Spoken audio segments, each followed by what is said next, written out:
This is my presentation on ethics and worldview. Thank you for joining me.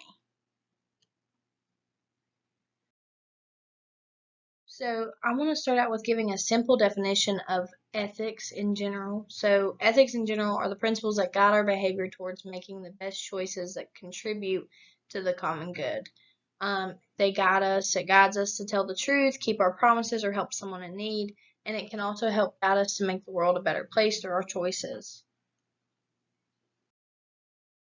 Some important things that go with the importance of ethics in the workplace.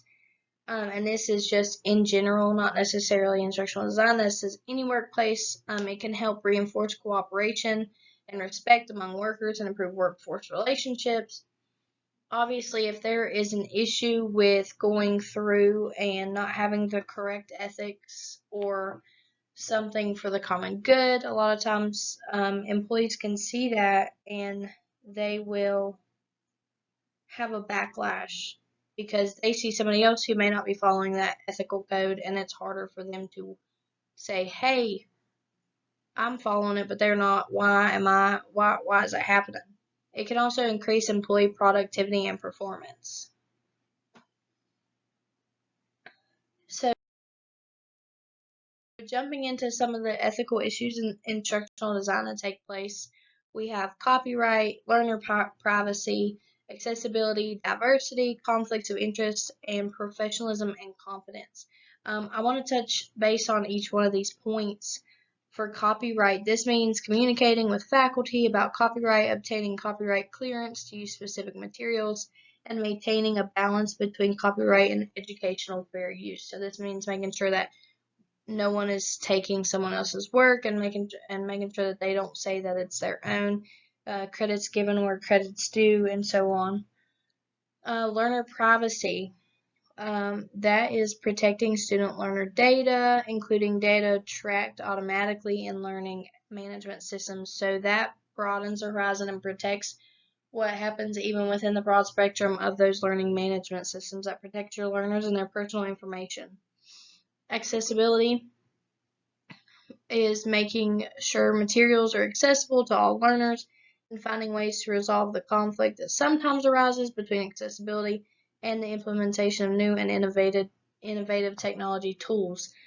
This is a big issue in the world of education. In the world of education, you have a broad spectrum of student abilities, and there are often times that these learning designers, these instructional designers, have to take the time to ensure that these kids with even the most severe disabilities are capable of using these programs. So accessibility is a big thing when it comes to the world of education and making sure that everybody can use it.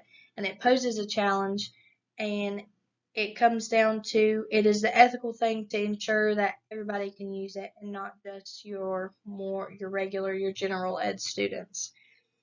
Those three that I just listed are actually the top three most commonly experienced ethical issues within the world of instructional design. These are the three that have been reported to be what take place and what they see the most often. Just to tack on a few more, you have diversity, which is respecting all learners, avoiding the use of stereotypes and images and other artifacts, as well as avoiding stereotyping learners. For example, not assuming an older learner might lack technology skills. Next, you have conflicts of interest. This means avoiding contract work on employer paid time and respecting the confidentiality of an employer's materials. This means, doing what you need to when you're at work, not taking it outside, not taking that information to outside sources. And lastly, your professionalism and confidence. Acquiring and maintaining both technical competence and knowledge of learning theory are very important concepts within the ethical choices of instructional design.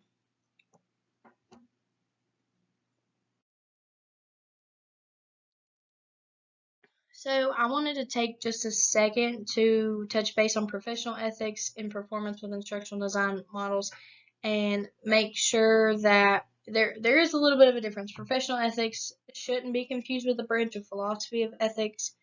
And using technology and ethical development for learners can include different stages, such as a research-based stage where they gather their evidence, gather their information, and then the development of ethical competencies for learners.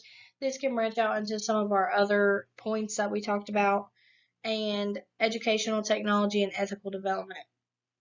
We are in a growing world of technology. Our focus here in instructional design is within the world of technology.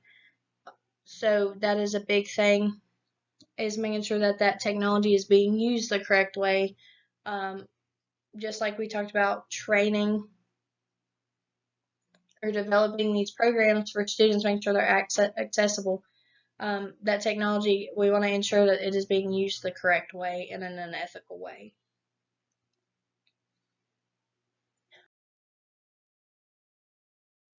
In terms from a biblical standpoint, some Christian ethics, what the Bible teaches us and what our Christian learnings teach us, it teaches us how to live. It is the ultimate basis, or the ultimate basis is the moral character of God, and it is based on the Bible. It's essential to the proclamation of the gospel. It teaches us how to live for the glory of God. It brings numerous blessings to our daily lives and teaches us to consider four dimensions of any action and nine possible sources of information. So these are just some of the ethics that have been brought on and that we live within our Christian lives that we take into consideration. And some Bible verses.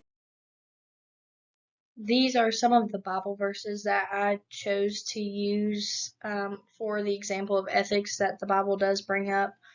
You have 1 Corinthians chapter 6, verses 9 through 11, as well as Psalms chapter 25, verse 21.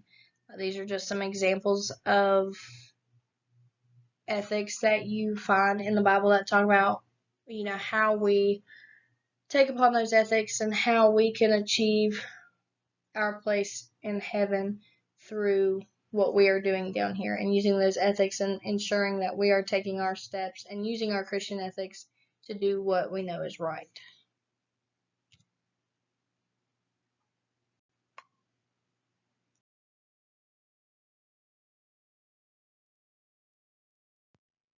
These are my references for my presentation, and thank you so much for joining me.